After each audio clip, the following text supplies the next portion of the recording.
Good evening, everyone, and welcome to another installment of our Web Jam series hosted in collaboration with Whiteboard Labs. I'm your moderator for this evening. I know my face might look very different because you're probably used to Dr. Cleveland Sam moderating these sessions, but today the roles are switched and he's going to be our presenter for today. So let me give you a little bit more about him. And Dr. Sam is a Vincentian national who has made the Caribbean his home. He has worked and lived in the British Virgin Islands and Barbados over the last 25 years. He's a communication and marketing professional who operates within the education space and recently completed his Doctor of Education in Higher Education Leadership with the UE Open Campus. He holds a Master's of Journalism Studies with distinction from Cardiff University in Wales and diplomas in Mass Communication and Public Relations from UWI and Holborn College, respectively. He also has certificates in stakeholder management and copy editing from the University of Pretoria, South Africa, and UC Berkeley in the United States, respectively. He's currently the Marketing and Communication Manager of the UE Open Campus and is currently based in Barbados. But prior to working at the Open Campus, he spent 16 years as Public Relations Manager at the Caribbean Examinations Council. He also served as Communications Consultant with the Public Sector Reform Program in the BVI and the Public Relations and Education Officer with the BVI National Parks Trust.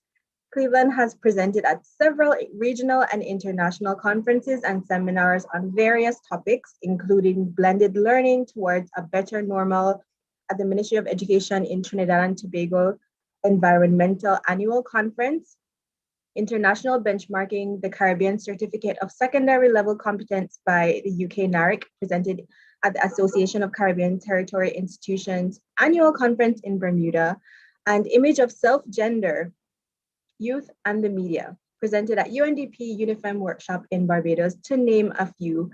But Cleveland is a father and considers himself a super daddy.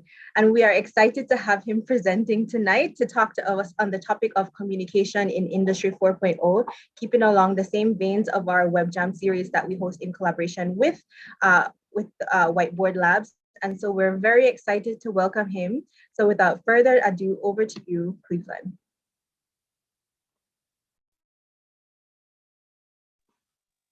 Thank you so much, Jamie, for that introduction. And it is indeed my pleasure to be here. And of course, to have the roles all switched up. Today, as Jamie said, normally I would be the host of this program, but I am delighted today to be the presenter on a very interesting and, rewarding area, communication in Industry 4.0. Now, in the last couple weeks leading up to this webinar, as I shared the promotion with some of my colleagues and friends, everyone was asking, what is I.4.0 and so on.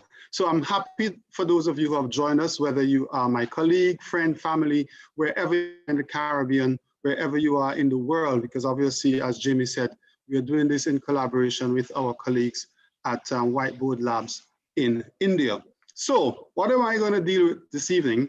I have a few learning objectives, and I'm just going to share them with you so that we understand we're all on the same page. So at the end of this presentation, you would be able to define communication, explain what Industry 4.0 is, and locate communication within the context of Industry 4.0, demonstrate the understanding of the linkage between Industry 4.0 and communication, and identify at least 5 of the 10 essential communication skills that I'm going to share with you this evening, and define the barriers to communication and provide solutions to overcome those barriers, and distinguish between open and closed questions. So here we go.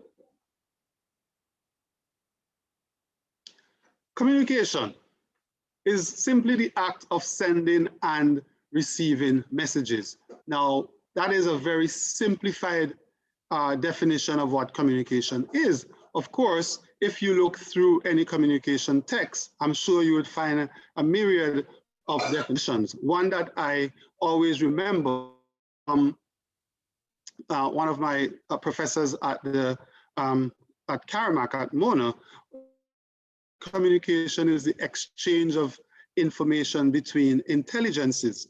And of course, communication has very elements, three basic elements. One, there must be a sender. Two, there must be a message. And three, there must be a recipient. Communication tends to be very complex, and hence why the skills needed in communication are so desired by employees around the world. The accuracy, effectiveness, and unambiguous. And this is basically a pictogram of what the communication process looks like. As I said, there is a sender, there is a receiver, and there's an interpretation of the message. However, as I would say to you that this is a very simplified version of what the communication process looks like, because as you are well aware, there are different things that happen in between sending and receiving a message. In communication terms, we call some of those things noises or obstructions or barriers. So for example, the medium you use might be one of those barriers. Language might be one of those barriers. So we're going to discuss those in more detail. So simply put, this is the communication process. There's a sender of a message, there is a receiver, and the message has to be interpreted and returned to demonstrate understanding. Now, Industry 4.0. As I said, quite a number of my colleagues and friends and families have been asking me, what is Industry 4.0, or as we had on the flyer, I4.0, sorry. So basically, what we have over the last couple of centuries were various stages of the development and progress of our commercial world. So if you look at my slide, we had Industry 1.0 in the from 1784, we had Industry 4.0, and this is where we had the steam power, the weaving loom, and mechanization of production. Then in 1870, we moved to Industry 4.2, and we had mass production, assembly lines, as well as the benefit of electrical energy. And then in 1969, we moved to Industry 3.0. We had automation, we had computers and electronics, and as a result of that, there was a significant boom in economic activity around the world, particularly in countries like Asia, in areas like Asia and Europe and the United States and Canada, where they were able to take advantage of the age of computer and automation and electronics. And now, in our present time, the 2000s, we have Industry 4.0. And here we have cyber physical systems, the Internet of Things, and significant networks. So in a nutshell, really and truly, Industry 4.0 is otherwise known as the Internet of Things or the Fourth Industrial Revolution. And a simple definition is the digital transformation of manufacturing enabled by internet technologies to create smart products, smart production, and smart services. Now, we all know what these things are. Most people now have a smart television. So your television is no longer just a television. It can act as so many different things. It can act as your computer monitor. It can act as your alarm clock, and so many other things. You can do so many things with your television now because it is using big data and digitization to enable what is happening in the back end of the computer. And of course, all of this is enabled by internet technology. Now, how do we locate communication in Industry 4.0? And first and foremost, we need to embrace the processes of automation and digitization. We need to embrace those processes because that's where we are going, that's where the world has gone, and we are not turning back. Technologies complement rather than replace human skills. And I want to emphasize that because even though this webinar is entitled Communication Industry 4.0, we need to recognize that communication is a critical skill in whatever era we are, whether it's prehistoric times, Industry 4.1 or Industry 4.3 or Industry 5.6 or whatever is going to come in the future. With the rise of Industry 4.0, uniquely human traits become even more critical. And some of these traits are curiosity, creativity, empathy, problem solving, and critical communication. And that is where my emphasis is going to be tonight, how critical communication skills are really going to be the drivers of how we work and live in Industry 4.0. And I would also suggest to you in future Industry 0.5, 0.6, as I said. So I have a quote here from a journalist in Brazil, Luis Gualea. He says, and he's referring to the technologies, as such a revolution demands not only technological knowledge on the part of the professionals, but also precious personal abilities. And he lists some of these personal abilities as the passion, being passionate about learning and unlearning, collaborative capacity under pressure, working in networks. And in this era, we see that working in networks is so critical, because I'm sure all of you on this webinar can relate to working in some type of network, whether it's at your workplace, whether it's in a club, and the networks are no longer just within your workplace or in your country in a physical location. They are right around the world. In fact, this very webinar is a good example of that. The UWI Open Campus based in the Caribbean, we are our colleagues all the way in India and in Australia. So that is one example of working in network. The capacity of working in an ambiguous environment. Now, we know, that comes down to the whole issue of problem solving. You're given problems to solve that you never dealt with before, but you need to work in groups in order to resolve those problems. Flexibility, emotional intelligence.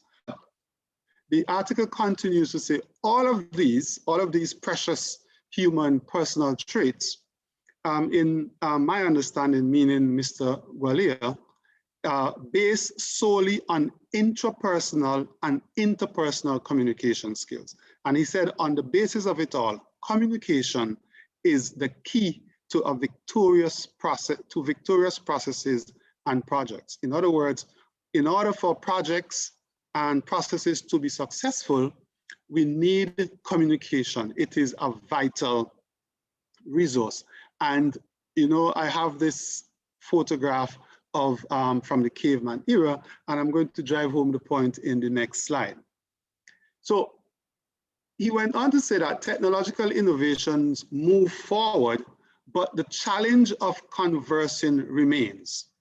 So the point here is, regardless of what technology we have, regardless of how awesome the technology is, whatever it can do, the challenge remains that we need, as humans, we have a need to talk, to converse, to communicate. And as I said there, whether it's in the caveman era or it is in the era of Industry 4.0, we need to communicate. And as a result of that, we're going to look at what are some of the other things that people did. So in the previous era, this is how people communicate. These are some examples of how people communicated. And I'm sure you would have read or heard about some of these, and depending on the ages of our audience tonight, you obviously would have experienced some of these. For example, as a boy growing up, radio was the preferred means of communication, as well as television, but more so radio. We still use telephones, but obviously not the one that I have on the graphic. And prior to that, we had things like the Morse code, started off with cave drawings, messages on stone columns, telegraphs. Do people still use telegraphs? I don't know, maybe I still see them advertised somewhere. The use of drums, flag, the ship's flags, smoke signals, fire signals, as well as the pigeons that carried messages. And now we have the Internet of Things. We have everything you can think about, from, as I said, smart television to CNN, Twitter, Facebook, and you know all of the communication mechanisms that we use today. But in all of these, whether it is in the caveman era or in the era of Industry 4.0, the human touch, the human element is critical. Who drew those drawings on the caves? Yeah? Who wrote those messages on the stones? Who tied that message onto the pigeon's legs? Yeah? Who was behind the microphone at the radio station, etc., etc. And today, whether we get our communication or we communicate via email or we get our information via blogs or vlogs or social media, we have a human or a combination collective of human beings who are behind creating those messages for us. So in whatever era we are, human beings are critical in the communication process. Now, as I said, human beings are very critical in the communication process, and we all need to communicate. In this era, as I said as well, being a skilled communicator is a very treasured prize. Whatever job you're looking for these days, communication skills is one of the critical things that employers look for. And I would like you, those of you following us on social media, to just type in the chat or the comments feature, in your view, just put there one person that you regard as a skilled communicator. And my definition for a skilled communicator is someone who provides timely information that people need to know to make accurate decisions, do their jobs well, and feel good about being a member of the team or organization. And that is taken from an article by Mr. Easy. And I want to suggest to you that there are a number of skilled communicators that we know. Some of them have passed on. I'm not able to follow the chat, but I'm sure you would have put yours in the, the chat on Facebook or on YouTube. But I want to suggest to you, in my time, some of the most skilled communicators, two of the most skilled communicators that I have seen are this man right here, Mr. Barack Obama, former president of the United States, as well as Mr. Larry King. For those of you who followed CNN, Larry King was an expert television host, CNN, and really excellent communicator. Barack Obama, no doubt about that. He can convince you very clearly and always takes his audience along with him. So what are some of the skills that you need or that we need communicators? Yeah, as I said, I hope that you have already typed in the comment section what you think a skilled communicator, a excellent communicator is. And you can also tell us what makes that person stand out to you as a skilled communicator. I have given you some of the traits of Barack Obama, why I think he is such a skilled communicator. And what things are they doing that you can learn or that we can learn from them as skilled communicators. So right now I'm going to go on to some critical communication skills. I call them vital communication skills. This graphic has them listed as essential communication skills for your career. And these 10 skills are listening, nonverbal communication, clarity and conciseness, friendliness, confidence, empathy, open-mindedness, respect, feedback, and picking the right medium. Let's dwell on these for a little bit. All right, so listening is one of the most critical communication skills. Being a good listener is one of the best to be a good communicator. You know, very often some people say that we listen in order to respond, not to understand. So tonight we want you to remember that when you're listening to understand, to communicate, not just simply to respond. Non-verbal, we can deal with some of those later in the presentation, but your body language is so critical in communication. Eye contact, your hand gestures, as you see, I love using my hands in my communication.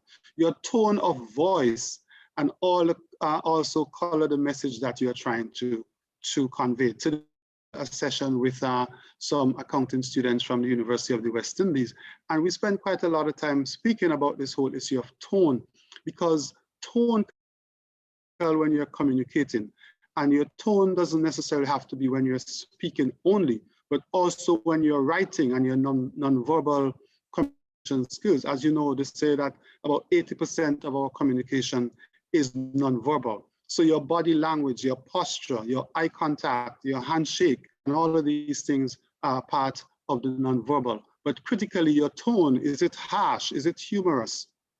You know, is it sincere? I mean, you know, and as I said, we need to take into consideration tone, not only when we are speaking verbally, but when we are writing emails, when we are sending texts, to ensure that our tone does not offend the people we are trying to communicate with, but facilitates our communication. Clarity and try to convey your message in as few words as possible. Don't talk too much or too little. You know, I think we are all aware of that one person or club or in our workplace who can give you a story in 2 sentences, and then those who would give you that same story in 2 paragraphs or 2 textbooks or two exercise books rather. So try to be clear and in your message. Friendliness, through a friendly tone, a personal question, or a simple smile, as well as politeness. Try to be polite in your communication. It encourages people to come to you, it draws people to you to interact with you. Confidence. And confidence is another critical communication skill. It shows your audience that you believe in what you're saying, and exuding confidence can be as simple as making eye contact or use firm but friendly tone. You know, and what are some of the things that can help? Making sure that you're prepared for your meeting. If you're doing a presentation, ensuring that you're well prepared for that presentation. And, you know, and as we said here, the eye contact, the firm handshake, but not too tight, but firm enough to show that this is a confident person. The way you sit, posture, the way you speak, the way you dress can exude confidence as well. Showing empathy is also a very good communication skills. Using simple terms such as I understand where you're coming from, or I empathize with you. Demonstrate respect and understanding even when you have a different view. I mean, we need to get to the point where we can agree to disagree and we understand somebody's perspective, even though we do not necessarily agree with it.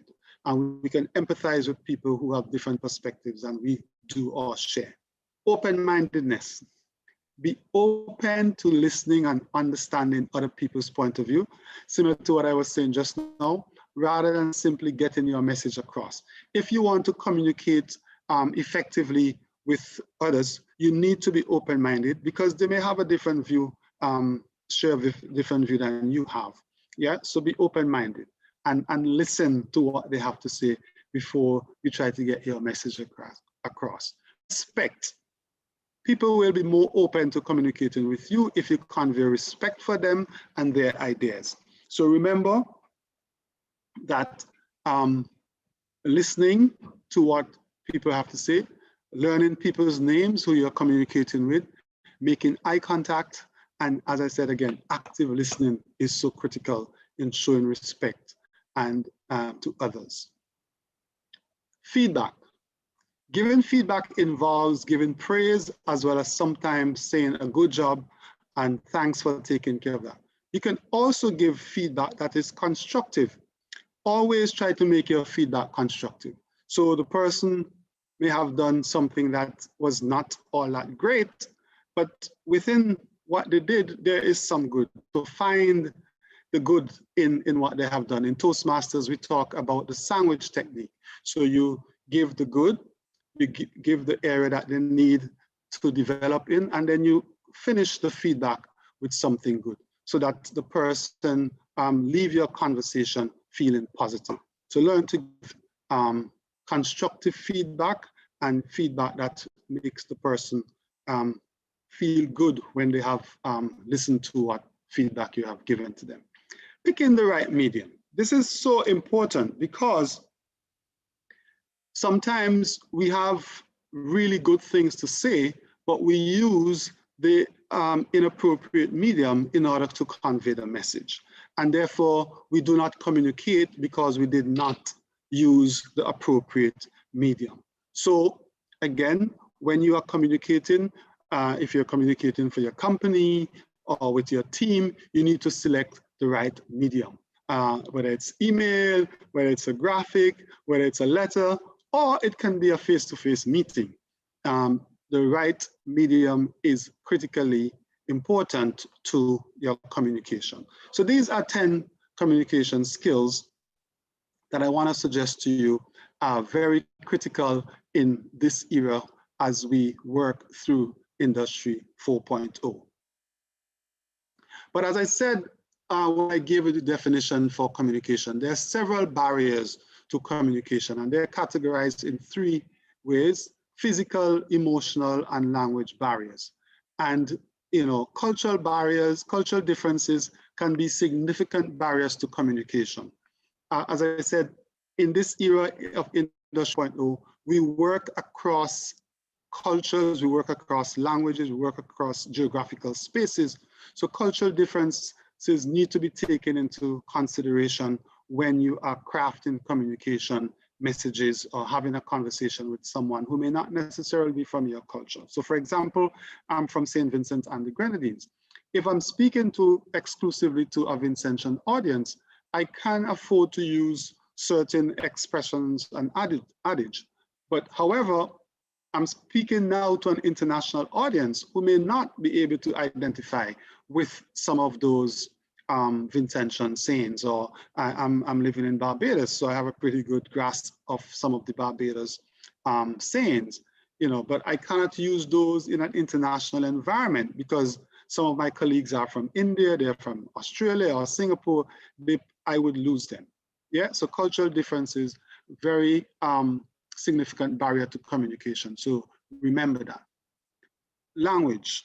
Now, and I have in brackets technical as well as ethnic.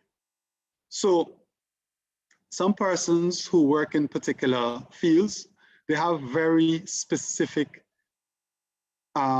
career language that they use, technical language that they use.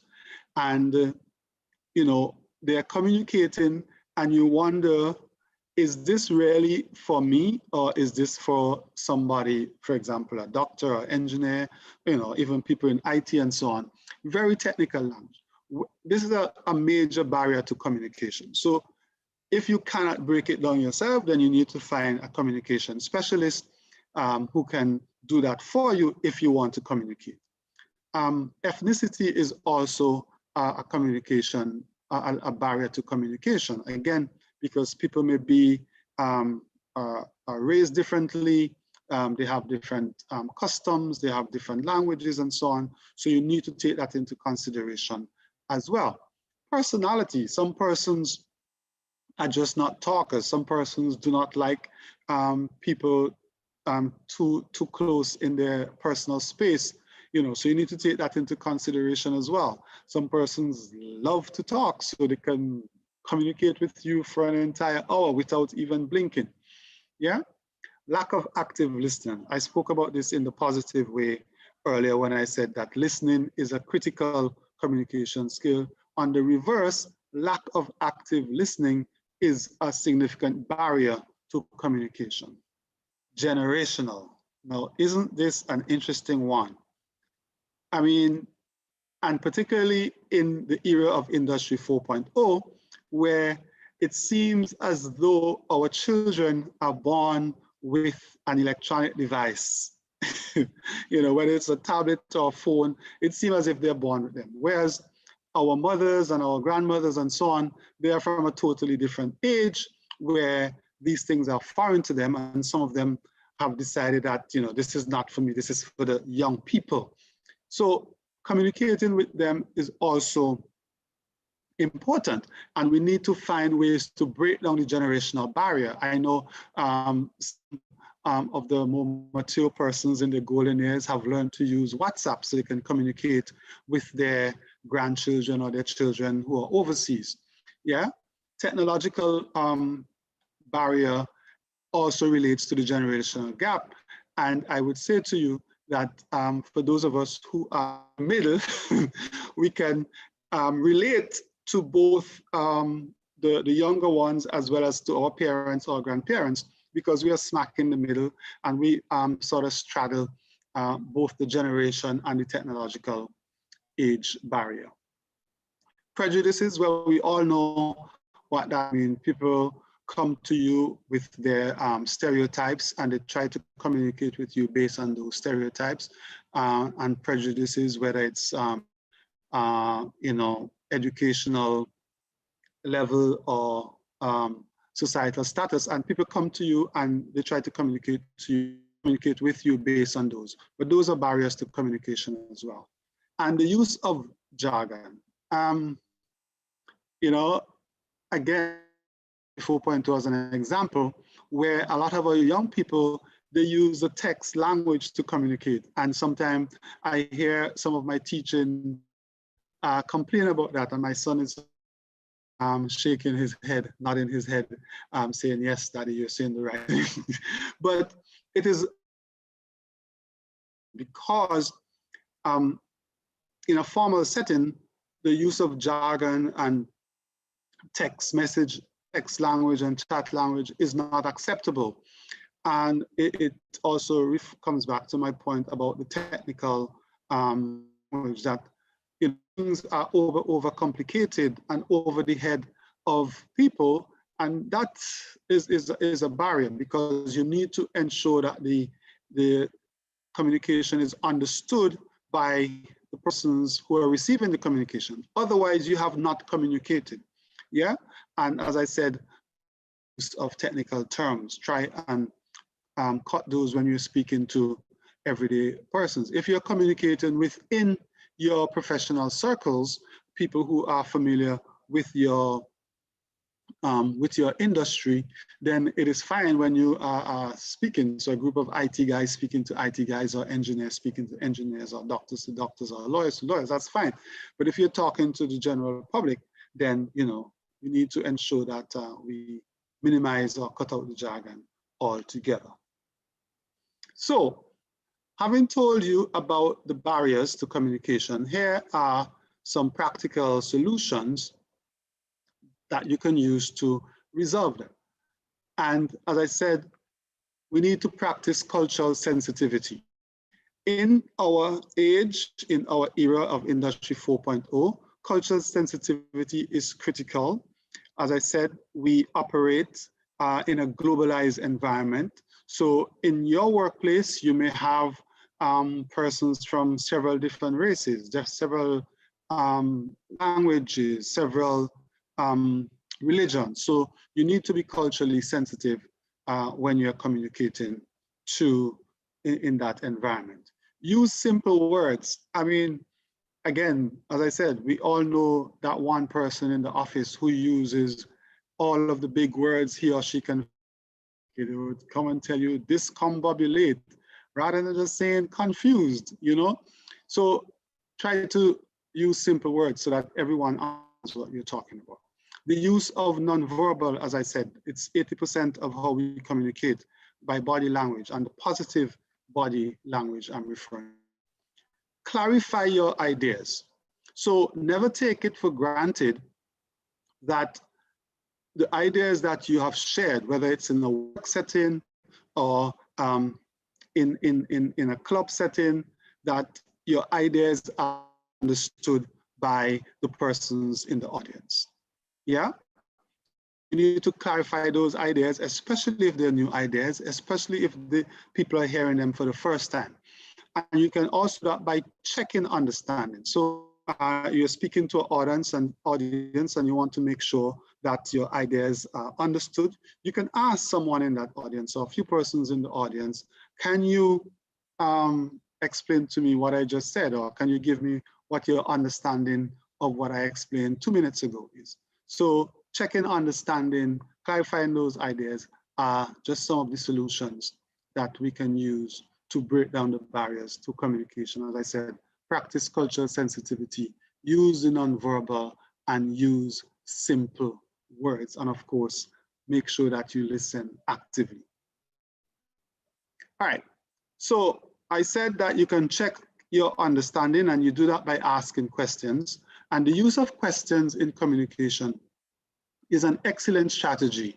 And I just want to explain here that there are basically two types of questions: closed questions and open questions. And of course, there are other variants to those subgroups like leading questions, etc. So if we look at the open questions and what they do in a communication setting, and they help you to get more information. So you want to get more information, you ask open questions. You want to elicit opinions and ideas, you ask open questions. You can use them as well to gain consensus in a meeting or in a discussion group. You can use open questions to gain consensus, as well as to focus the conversation. Sometimes you're in a meeting and everyone goes off tangent. You use open question for, do you remember why we are in this meeting in the first place? Or, what is the purpose of this meeting again? Open questions. And generally open questions begin with the words such as what, who, and why. That's how you start the open questions, so that you can elicit opinions, get information, and gain consensus. On the other hand, the closed questions, you generally get restricted responses. So you may get a 1-word or 2-word response. They're generally overused. You can also use them if you want to end the conversation or to close out the conversation. And they require very little effort. And of course, you can use them to get yes and no answers. And these begins with words such as is or are, did or do, has, have, would, will, was, were, may I, or can I. And there, I want to thank you for your time. That brings me to the end of my presentation, but I'm sure you may have some questions or comments, and you can engage in a discussion. Thank you very much for listening. Thank you so much, Dr. Sam. That was indeed an invigorating and really a reminder for myself as well, because I know that even though we communicate very frequently, it's something we do on a daily basis. There are a lot of times when you get into the habit of doing something, it's hard to break. So you need those reminders to help you to not only improve on your communication for your own benefit, but for the benefit of those on the receiving end. So thank you so much for that presentation. You're most welcome, Jamie. Of course. So we had a couple questions coming in from Facebook and YouTube. From Facebook, one user suggested the use of tools such as Grammarly to help with identifying the tones of emails. What do you think about this approach? And do you have any other suggestions or tools that persons can use to enhance their communication skills, especially when they're relaying information about Industry 4.0?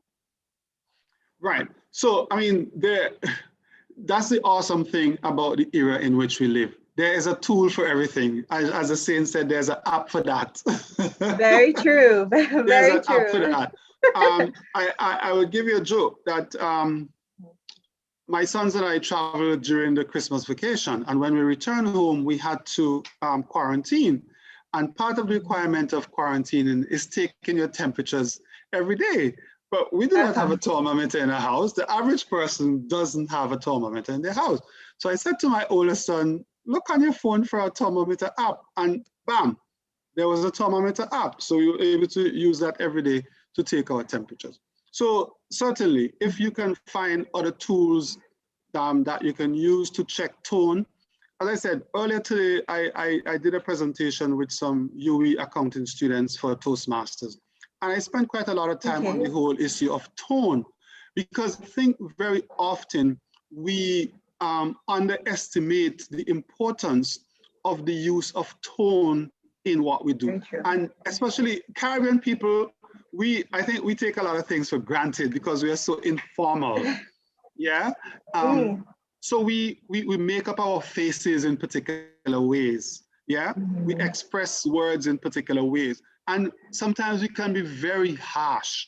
And I think, you know, communicating in an environment such as Industry 4.0, where you're communicating in a globalized environment, the whole issue of the tone that we use in the region. So, I mean, I might be able to use it when I'm communicating with the guys who I went to school with, and it will be fine. Right. But I'm using this with somebody, you know, who is from Europe or some other place in Asia or something. They might find it pretty offensive. So we need to be even really across careful. Countries. Precisely. Yeah. In the region. So yeah, I mean, there are a lot of tools. You can find them if you need help. Google that. Yeah. That's very true. Very true. Google is literally everybody's personal assistant. And keeping in that same vein of tone and empathy, there's a comment coming in from YouTube saying that showing empathy, listening attentively, being respectful, which are some of the vital communication skills that you had shared, appearing genuinely interested in what others have to say are just some of the traits that make her a great communicator. And they were talking about Oprah Winfrey. Oh yes, definitely. Well, I'm happy to hear they actually carried out my exercise. I mean, you can't beat people like Oprah Winfrey. As I said, I use Larry King as well, because in a different era, I was a CNN addict. But yeah, I mean, empathy is also so important in communication, especially in certain environments. I mean, for people like counselors and teachers and so on, who interact with students who may be going through different issues from time to time, the trait of empathy is critical. Definitely. And I also have some questions that I took on my phone as I was listening to your presentation, and especially as I was thinking about how we communicate effectively in this new age of Industry 4.0. And after I ask my question, I'll actually loop in Dr. Wahid Shipstone, who's in the Zoom room with us, who is one of our colleagues at the Whiteboard Labs, who can come in and give some insight as well, because he's an expert in this field. But as I was thinking about your the skills that you were sharing, the various vital communication skills, how does one apply these skills, you know, of empathy and confidence and open-mindedness, feedback, etc., when sharing updates relating to information within the Industry 4.0 in a field? Because especially a lot of persons get very intimidated when it comes to anything, like you mentioned, Industry 4.0 related, because it feels like it's just about blockchain and data and tech. And even the wording and the language within that field can be very intimidating. How do you navigate that space and break down those communication barriers using those skills that you had shared?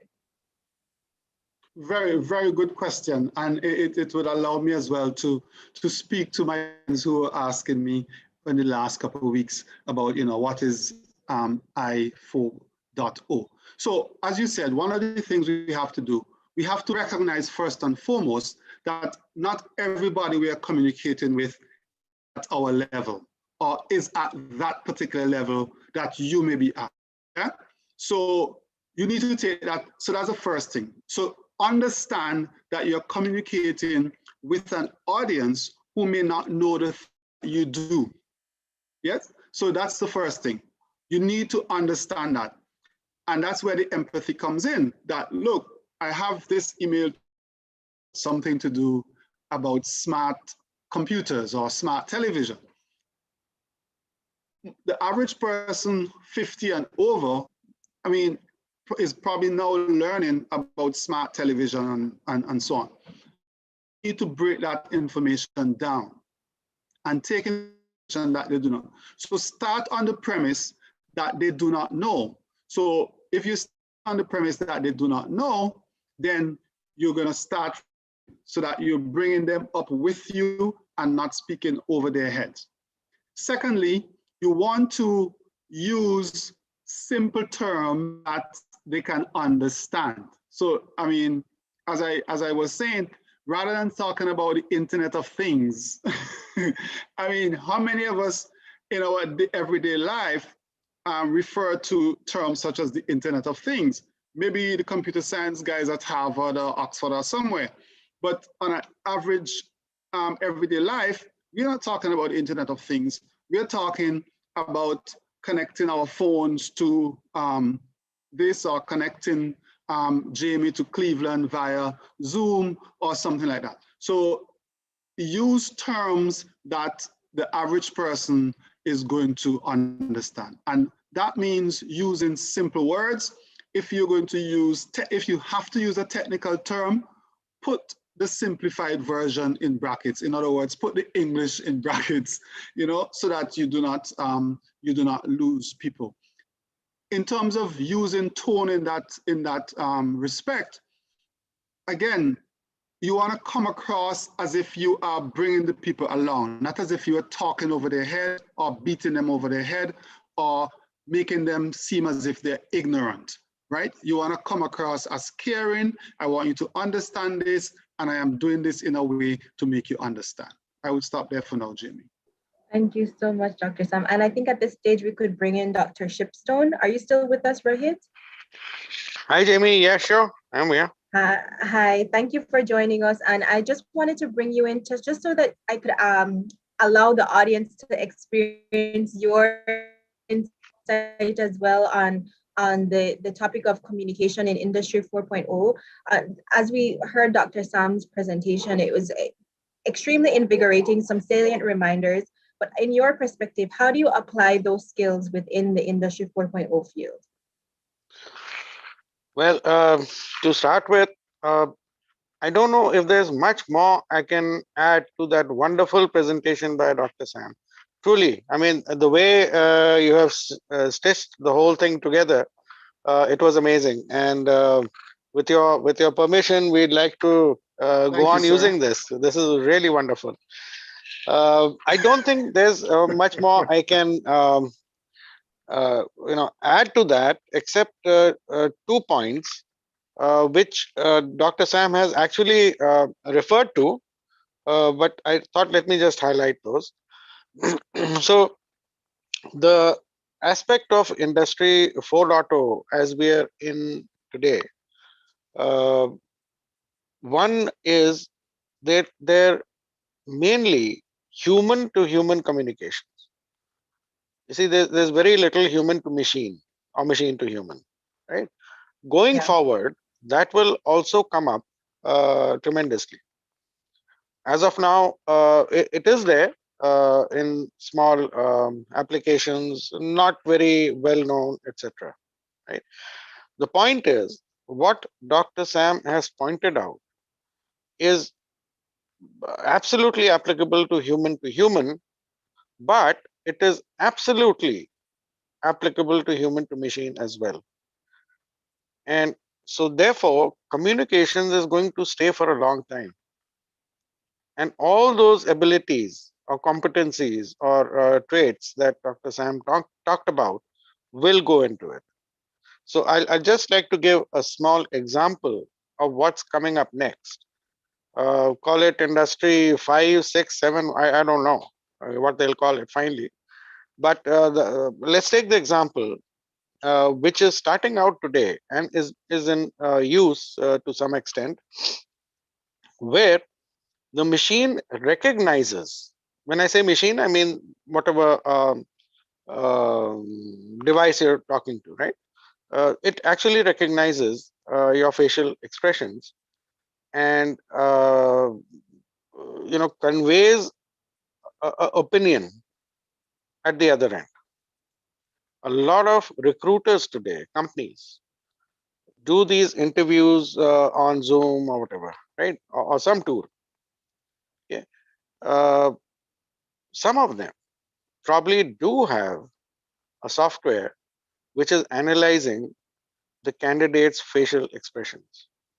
Oh, wow. Okay. So two things are very necessary here. Number one, the point that Dr. Sam made of non-verbal communication. Now, I would underscore that because it's important, it's critical not only for human to human, it's also critical for human to machine. You better not think you're at the other end and thinking, and somebody is not noticing, somebody is noticing. Very Okay, true. so that is one.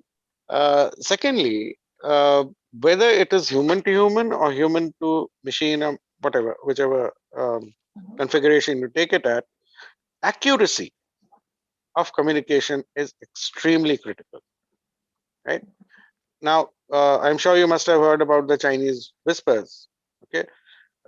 And that has to stop because, as Dr. Sam said, active listening, your accuracy depends on your listening. Very much You know, so. Definitely.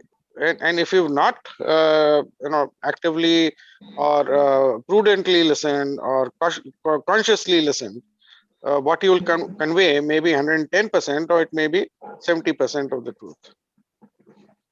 Now, Very that true. is a situation Yeah, to be avoided completely in 4.0 and absolutely beyond that. Because if you go and convey something less or more than what is there to a machine, the machine has no mind. It will just interpret what you're saying and do whatever you're saying to do, precisely. right? Exactly. Yeah. You'll Yes. probably end up corrupting the whole organization's systems. So Exactly. those are the only 2 points. Over to you, Sam. Dr. Shipstone, if I may, Jimmy, if I may just add, I mean, I didn't want to get in too much into the whole issue of human to machine communication, but it is so important that at the end of the day, as Dr. Shipstone said, whether it's human to human or human to machine, that even though you're going human to machine, somebody needs to program that machine to understand, Exactly. to read the codes, to interpret the codes that is being sent. So as he said, it is as if I remember 20 years ago that everybody was predicting the days of the newspaper because of the internet. But 20 years on, the newspaper is still pretty much here. So I'm relating that to human communication and the need for the human touch, that regardless of whatever industry period we are in, whether it's 1.0 or 10.0, we are going to need human. We are going to need human communication because, as I said, humans need to program the robots that are going to make the cars. Humans need, the robot that's going to be cooking our food in 20 years, a human is going to be programming that robot. Yeah. Mm-hmm. And just to tie all of that in, because we have another question coming in from Facebook, I think that, and I really find this question that very interesting because the user is asking, how, if you have any tips on how to listen more effectively, because active listening is a critical aspect of communication, but we often plan our responses, and that reminds me of when he typed plan our responses, how we have predictive text on our phone, and we have predictive everything with our when we're typing in even using tools like Grammarly. That's how that platform works. It works on predicting what we're about to say. So in an age where we have this kind of microwave response, we have to have things very quickly and rapidly. How do we actively listen, and how do you listen more effectively so that our responses don't feel too predictive? Jamie, I have a tip. So very good question. Sorry, Dr. Chipstone, let me just make a point here. Sure. It comes back to my issue of respect. If we are communicating and you have any respect for me, you're treating me as an equal in that conversation, in that communication, you should be able to listen. And to me, it's a sign of respect as well, that you're listening to me. It shows me that you're respecting as I said, very often we practice listening to respond, as you quite well said, Jamie. But we need to listen in order to communicate, in order to hear. And that starts by showing respect for the person who is speaking and vice versa. I will let Dr. Shipstone come in and I'll come. Sure, sure. I was just responding to the question that was asked, if there are any tips. Well, I have a big tip. All of these things that Dr. Sam has talked about, you can learn in our program, which is the Industry 4.0 training program run by UWI and Whiteboard Labs, including active listening. That's a good including plug. active That's listening. a great So plug. all you have to do is log in and start. Definitely, Yes. definitely. And I Jamie, would. go ahead, Jamie. I would say those two go hand in hand. So having that respect and then seeing how you could use practical technical skills from experts like that we have here at the Open Campus and Whiteboard Labs to help you apply those skills. Right. So just to add to your tip again, as I said, I would come back, and someone on WhatsApp sent me a message, and she said, pay attention. As I said, that's part of respect. Pay attention to what the person is saying. Show that you're listening, and you do that by providing feedback and deferring judgment. So all of this, as I said, comes down to the question of respect. Are you paying attention to me? I'm speaking to you. Yes, pay attention. You're listening actively. You defer judgment because why? You're providing feedback and you're listening actively because you showing respect for communicating with this person. Definitely. And I think that that's an important practice that we have to, that it's very, especially now when we're always on our phones and we have new feed and new content coming at us every couple of seconds. You press the refresh button and there's something new. We have these short attention spans, but it shows an immense level of respect when you can put your phone down and hone in on the person who's talking to you and really have a meaningful and engaging conversation. And so just as we're about to wrap Jamie, up, I know that you just give one of the biggest tips for the night. Put the phone down. I tell my parents all the time, trust me. Turn off the television, for example, put the phone down, turn off the television and listen to me. That's active listening. Definitely. Yeah. And I think we could go on how we could be effective communicators and effective listeners, but like we all agree in our discussion this evening is that it's about applying it and practicing it and being intentional with our listening and being intentional with applying those vital communication skills, because it's not hard. It's just a matter of doing it. And as we're wrapping up, it's 2 minutes to the hour, and I think we've been making really good time. Dr. Sam, Dr. Shipstone, this has been invigorating for me because I feel like I'm not the best communicator. I'm a very good listener, but I struggle with the confidence of communication. So anything that reminds me that I have all the skills at my fingertips that in web jams like this to help me improve communication, I'm very grateful for. So thank you so much for your presentation. We want to thank the listeners, the viewers who have tuned into this web jam session, who shared with their questions and their comments and their thoughts with us. We are here all the time. Just keep tuned to our Facebook page. And the recording for this session is not only is available on our Facebook page, and whenever we stream live from YouTube as well. And I forgot to mention that at the start, so I had to put that in there from Cleveland. So thank you again for joining us. Look out for more series, more installments of the Web Jam series on our Facebook page, and stay safe. Good night, everyone. Thank you very much, Jamie. Thank you very much. Thank you very much, Dr. Shipstone, as well, for the opportunity. Good night, everyone. Take care, everybody. Bye-bye.